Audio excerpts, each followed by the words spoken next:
Hello everyone, Ziljin here with another episode of Let's Talk About Things. Today's topic, movies again, or I guess movies, but also TV shows. Really when I say movies, I mean TV shows and cartoons and anime and etc. I don't know. Does that include video games? Not really, but in general, media, YouTube videos. I guess video games can kind of count, but usually don't. Because those are more interactive instead of watching. But sometimes, yeah, there is sad moments and epic action and cool things. Like simulation games. Those are basically like watching a movie because you don't really do that much. You're mostly just setting some tasks and then watch the AI handle everything. Anyway, that's completely off topic. What happened? Not even 1 minute in and I'm already off topic. Yeah. So movies, but also specifically so it's gonna be like the comedy, but this time instead of the comedy, talking about like war drama movies. Yeah, I the more I guess the war drama genre, certainly sometimes they do have comedy elements and they can be funny, but I mostly like the serious ones. Maybe I would war drama comedy is probably not. Avengers, that's very much a war drama comedy. Marvel Cinematic Universe movies, yeah, a lot of them, like, they're fighting battles, they're having action-packed scenes, and they're like fighting aliens and robots or whatever, like, etc. Terrorist soldiers and stuff like that. You're like, Iron Man, was it all of them? He's fighting terrorists? But like, yeah, he's like declaring war on terrorism, kill all the terrorists and etc. Yeah, and always, yeah. Anyway, so I guess it's possible for war drama comedy, but I mostly prefer like war dramas for war movies. Yeah, yeah. Fury was really good, and by drama I mean like political drama, faction drama, that kind of stuff, where it's like the factions are trying to create alliances and betraying each other and infighting and like leaders and stuff like that. So where like the war, like rather than the action scenes are not the main focal point, but like the politics and the factions and the leaders and the debating and the infighting and stuff like that. So there's like one specific example I have in mind is the Chinese TV show Three Kingdoms, aired in 2010. Yeah. God damn it. Do I have any water? Nope. Must have been making too many videos. My throat is all dry. And eating all that pizza and salty food doesn't help at all. Yeah. Yeah. So like Three Kingdoms, like I was saying, it's based on the novel Romance of the Three Kingdoms, which is based on the historical events, which is the Three Kingdoms era. Basically the fall of the Han Empire in China. Han Empire? The Han Dynasty? Han Kingdom? Han Monarchy? Did it? Yeah, they had Emperor, so I guess Han Empire? Yeah. Han Empire? No, it's the Chinese Empire, but it's the Han Dynasty. So is it count as the Han Empire? I'm not sure. It doesn't really matter, to be honest, but maybe if you're a stickler for, semantics and taxonomy, I don't know, the study of names and, I don't know, being precise and stuff, then yeah. But yeah, basically, the Han Dynasty, the Chinese Empire, crumbled, and then there's all sorts of warlords trying to vie for power, and rebels and bandits and probably pirates too. But then there's the main Three Kingdoms, led by Cao Cao. Oh wait, that's not how you're supposed to say it. Led by Cao Cao. But yeah, early Dynasty Warrior games called him Cao Cao, so I kind of remember that. And maybe it's possible in different dialect he's called Cao Cao, because like every freaking Chinese dialect is completely different. Yeah. And then there's Liu Bei. He's leader of Shu. He's supposed to be a descendant. He's supposed to be like a grand nephew or like distant, like second removed nephew or something. He's supposed to be related to Emperor. Yeah. So I guess, yeah, so some people consider him the actual successor of the Han. Yeah, I think it's called like Shu Han Empire or Kingdom or Dynasty or whatever. Yeah. And then there's Wu, Sun Quan or Sun Quan, depending on the game or media or whatever pronunciation. Everything is different. But yeah, he leads Wu, but he actually succeeded his brother Sun Ce and his father or his dad. In case you didn't understand what I was trying to say, his Sun Jian, his dad. Yeah, they died pretty. Sun Jian maybe didn't die young, but Sun Ce definitely died young. Yeah. But by the time it's like the Rise of the Three Kingdoms, it's Sun Quan or Sun Quan and Liu Bei and Cao Cao or Cao Cao or Chao Chao. No, it's Chou Chou. That's the Cantonese. It's different than the Mandarin Cao Cao. And then Cantonese is Chou Chou. Yeah. I don't actually speak Cantonese that well. I mostly speak Thai Chinese or Hoi Sanwa. Yeah. Or Thai Sanwa, or if you're Cantonese. Yeah, basically Chinese sounds really different depending on which region you're coming from and which dialect you're speaking in, which, yeah. Anyway, it's like how apparently English sounds different if you're like there's a Brooklyn accent. I'm from Brooklyn. I don't know. Do I speak with a Brooklyn accent? I have no idea. I mean, definitely, I know, like, I wouldn't be able to tell the difference between, like, Oklahoma or Florida or Texas accent, but definitely, like, if someone's from the South, they will sound a little different. Yeah. Yeah. The Midwest, I'm not sure. I don't know. I think they sound similar to us, the East Coast, maybe. I don't know. I could be wrong. I mean, apparently, like, I don't even, like, Brooklyn, Bronx, Queens, Manhattan, Staten Island, as far as I could tell, everyone from New York City sounds the same. I mean, the only accents is, like, from immigrants who has English as a second language. That's about it. Yeah. Anyway, what was I trying to say? Yeah, that's completely off topic again. Yeah. Yeah, so Three Kingdoms, yeah. So there's lots, like, all these warlords, competing warlords, and, like, political, like, factions, and, like, basically problem with most monarchies and empires and stuff. Whenever you got, like, there's different generals, ambitious generals and prime ministers and etc. government officials that try to take over the government, and then also within the nobility themselves, the royalty themselves, they got brothers and sisters, siblings trying to vie for power, scheming against each other, scheming with the government officials, with the prime ministers, and with other warlords trying to usurp the rightful heir and stuff like that. There's all sorts of stuff like that happening, and definitely find that very fascinating. So yeah, definitely just said definitely 5 times or something. But yeah, like show like Game of Thrones.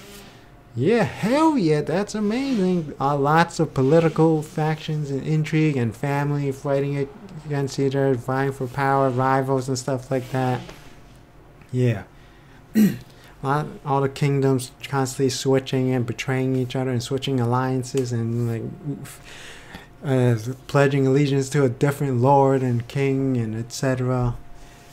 Lords, proclaiming themselves the kings. That's why there's the War of the Five Kings, stuff like that. Yeah, lots of history is actually filled with that. That's pretty much like the entire human history. Maybe like every kingdom, every empire, every country, even every country, there's always been lots and lots of chaos, civil wars, political infighting, and etc. I mean, even in America today, we're not having civil wars, but lots of like infighting between Republicans and Democrats, Republicans and Republicans, Democrats and Democrats. There's independents, third parties, Tea Party, like Green Party, Communist Party, like there's all these other parties that most people don't really care about, or they only make the news occasionally, but most of the time it's just like Democrats and Republicans. There's lots of other parties, lots of affiliations, politics, and organizations, and etc. Yeah. Some trying to fight for freedom, some trying to fight for the freedom to hate other people. Yeah. Yeah. Yeah. Okay, I'll try not to make it too political, even though this is about political dramas, but mostly fictional and historical ones, not current history, current USA ones. Yeah. I mean, yeah. Definitely. Yeah. Why did I keep on saying that? Yeah, fictional fictional ones like Game of Thrones, super awesome, super interesting. All the fighting and all the warlords and generals and kings and etc. scheme against each other, switching alliance like stinking Littlefinger. You hate you, man. If you haven't read the spoilers or if you haven't watched the show, I'll spoil it right now. That dude finally got what came to him, betraying everyone, and then Arya Stark straight up executed him. Yeah. Yeah, I'm saying yeah a lot of times today for some reason, this video, or maybe other videos too, I don't really notice. But yeah. So I do like war videos like Saving Private Ryan. It is very cool to see all the tanks and the airplanes in sci-fi ones too. I don't want to just say focus on World War II or anything. Any war, probably World War II is more interesting in terms of the human the more like the modern ones, like starting at once they start using gunpowder and stuff, guns and stuff, I kind of lose interest. But when you got the tanks and the helicopters and yeah, those are cool. Like muskets, I'm not into that stuff. Like Revolutionary War movies or whatever, like nah man, fam squad, I'm not really interested in that. I mean, have there been wars about the US Revolution? I know there's been movies about like slave revolts and stuff, slave revolts and Civil War. Yeah. How about American Revolution? Are there movies about that? Probably. TV shows, movies, stuff like that. Probably. Right? Because most of the movies are usually about World War II and Nazis and Russians. I guess because, in the USA, it's our allies, Germany is our ally, so it's kind of weird. It's okay to shoot Nazis and kill Nazis, make movies about killing Nazis, like Inglourious Bastards, and I guess they stopped making movies about killing Russians and stuff like that. But during the Cold War, definitely making lots of that. Like even in video games, like I think there's a Call of Duty game, Modern Warfare 1 or 2, where the Russians are the bad guys, they're invading the USA and stuff. I'm pretty sure that did not settle well with Russian Call of Duty fans or just Russian government or Russian people in general, social media. Yeah. I mean, yeah, honestly, most of the time, like, whenever you're making a video game, not about Nazis, not about Nazis, whoever you're making it about, the country is definitely going to be mad. The movie, like, North Korea did not like The Interview, even though it's not even a war movie, but it's about, overthrowing and assassinating Kim Jong-un. Yeah, definitely a sensitive topic to North Koreans. But to everyone else, it's freaking hilarious. Yeah. That wasn't really a horror movie, but I talked about it anyway. Fury didn't have that much politics in it. Nah, it's just mostly focusing on the brotherhood of the tank drivers. Definitely cool. And I did mention there was a scene where it was a Tiger versus Shermans, and it's like, whoa, it's like a Gundam battle where like one super heavy, super strong tank destroys almost everyone else except for the Gundams. They usually unscathed. The Gundam would have killed everyone. Yeah. Ironically, it's the Zeon. Zeon is supposed to be based on the Germans, and the Federation is based on the Americans.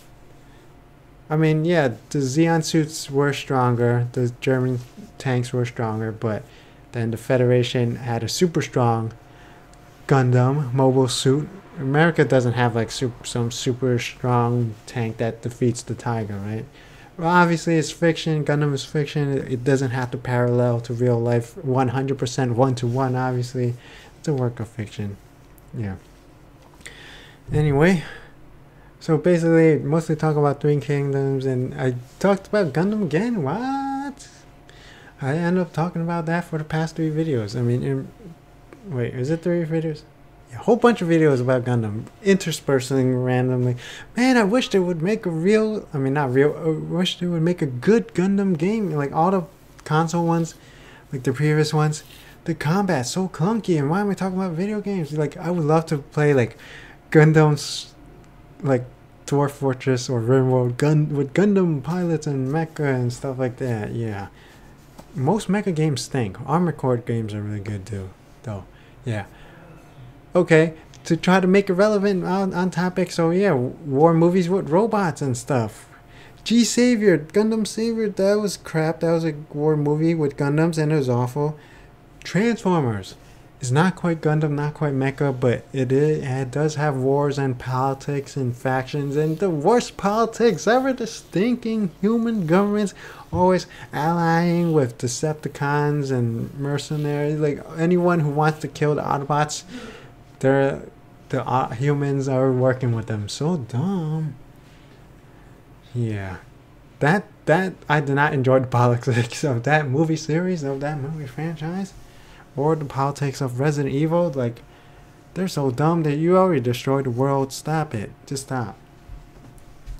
I mean, at least in like, oh, Lord of the Rings. Does that count? I mean, yeah, it's definitely a war movie with lots of orcs, lots of trolls. That's definitely, in terms of fantasy, high up there. Top. Super amazing battles. Awesome speeches. I did not mention this, but yeah. One thing I like about the war movies is actually surprisingly dialogue. You know, monologue, maybe not, like, monologue would be like the war speeches, you know, speeches before battle, you know, the commander telling his soldiers and stuff, you know, all about the brotherhood and how, you know, like, it's like, it's, yeah, everyone's scared, but it's like, you gotta press on, like what you do. Like, you know you're scared, but you keep on pressing on. You keep on fighting for your life. You're fighting for your comrades, fighting for your country.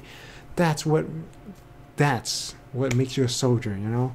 It's not just blindly running into battle and combat and stuff. I think that was from Saving Private Ryan. Obviously, I butchered the quote completely, but that was the gist of it. Like, I don't know. Someone was telling it to Tom Hanks, or Tom Hanks was telling it to someone else. But basically, yeah, you're scared. Everyone's dying. Freaking machine guns, grenades, etc., rockets, tanks. Yeah, it's scared. You have every right to be scared. But now what you do? Now how you react to it? Do you cower like in a hole and, you know, huddle and not do anything, or you keep on? You face your, you know, not face your fear, but you know you're scared, but you keep on pressing on. You keep on fighting. You're fighting for your country. You're fighting for your comrades. You're fighting for, you know, the innocent villagers and settlers and civilians, etc. Yeah, definitely. I love those kind of speeches. Same thing with Lord of the Rings. Aragorn's always giving these speeches. You know, you gotta fight. You keep on fighting till the last man. Like, you know, like. That last speech was really epic, where it's like, yeah, there's gonna be a day where, you know, all the fellowship of men, all the alliances, all the friendships, all kaput, all gone. We'll turn on each other and we'll ignore each other. We won't even help each other, and like orcs and monsters and etc. will kill us all. But today's not that day. Today we're gonna fight and kill them all. I mean, and then there's a Deus Ex Machina, and all the freaking orcs just fall to their death. Yeah, spoilers. Did I mention spoilers? Yeah, that was kind of lame, but still very cool, very brave of everyone. And also Theoden also had a great speech. I can't remember any of it, but basically death. Ride for ruin, ride for red sun, or something like that. But yeah, I mean, it's not cool that everyone rushes to their death. I mean, but it's very brave of them, and the speech is rousing and lots of great morale. So the speech is cool, but then most of them dying in the next 5 minutes is not cool. Yeah, that is a problem with the war movies. Like, I love watching the politics and the fighting, the actions and the battles and the like tanks and horses and orcs and monsters, eagles and Gundams and mobile suits and etc. But all the senseless destruction, kind of really sad. All like every time I see the people dying, damn. Like on one hand, it's like, yeah, kill them all, action. And on the other hand, oh damn. Those people were, that was someone's dad, someone's brother, someone's sister, someone's mother, like etc. Dang. What have people done? Especially like in the, because sometimes there's civilians, etc. Or they do like inconceivable acts like dropping a freaking colony on the planet and destroying half the planet and etc. Accelerating global warming, etc. It's like, damn. Messed up. Or they're like raping and pillaging and butchering and killing everyone. That's awful. Anyway, I think that pretty much sums it up. I didn't want to ramble on this long. I just got carried away. And I think, yeah, pretty much covered the main ones that I like very much. Three Kingdoms. Romance of the Three Kingdoms in general. Like Dynasty Warriors games included anime. Sutin Kuro. That's a really awesome anime for Romance of the Three Kingdoms. It's super, super stylized and exaggerated. But like Lubu, with a cut of his spear or halberd, kablamo, wave of blood. It's super exaggerated. But yeah, I mean, yeah. Anyway. So Three Kingdoms, Romance of the Three Kingdoms, Game of Thrones, definitely for the fantasy. It's on... I guess it's not so much fantasy. It's more medieval with a hint of fantasy. But Lord of the Rings, definitely awesome for the big fantasy. Lord of the Rings and The Hobbit. The Hobbit has less kings and stuff. I mean, it does have kings, Elven King and Dwarven Kings, but it doesn't have the human kings. But yeah, and it does have a massive army and massive battles and etc. But yeah, definitely Hobbit, Lord of the Rings. That's high up there for the high fantasy. Game of Thrones for the dark fantasy or low fantasy or whatever, like the realistic fantasy. I don't know, because there's like high fantasy with magic and like elves and orcs and stuff like that, and then there's like the fantasy where it's just humans killing each other with some magic, sometimes like some supernatural or fantastical elements, not lots of them. Like Lord of the Rings is the very stereotypical tropey stuff, yeah. And yeah, and then I also like the historical stuff. Like, even though I said 300 movies load of garbage, but steaming pile garbage, I do like, the ancient warfare setting. Definitely Troy's a lot better. Yeah. Okay, I think that pretty much covers it, right? The historical war dramas. I mean, yeah, Troy, Three Kingdoms, etc. Like, yeah, the politics, the historical war dramas, and the fantastical one, and the sci-fi ones like Gundam. Yeah. And Star Wars. Definitely Star Wars has lots and lots of politics. Lots of politics. Well, the original series, I guess, sequel, not so much, but the prequel shoved so much politics into it, and the cartoons, if you watch the Clone Wars cartoons, it's jam-packed with politics and senator meetings and bankers and etc. stuff like that. Yeah, and trade policies and etc. Anyway, so that's all. Hopefully everyone's enjoying this series, enjoyed this video. Be sure to let me know down below. Do you like war movies? Do you like the action scenes? Do you like the politics, the political infighting, and the factions and alliances, and the betrayals, and the epic battle speeches and brotherhood speeches and stuff like camaraderie and etc. Yeah, tell me what you think down below. Be sure to subscribe, comment, rate the video, and hit that bell notification icon for more videos, more daily vlogs, and RimWorld Let's Plays. Almost every day I'm playing RimWorld because it's amazing. Yeah. As always, thank you for watching. Until next time, bye-bye. Dang, ended up being 25 minutes. Okay, bye.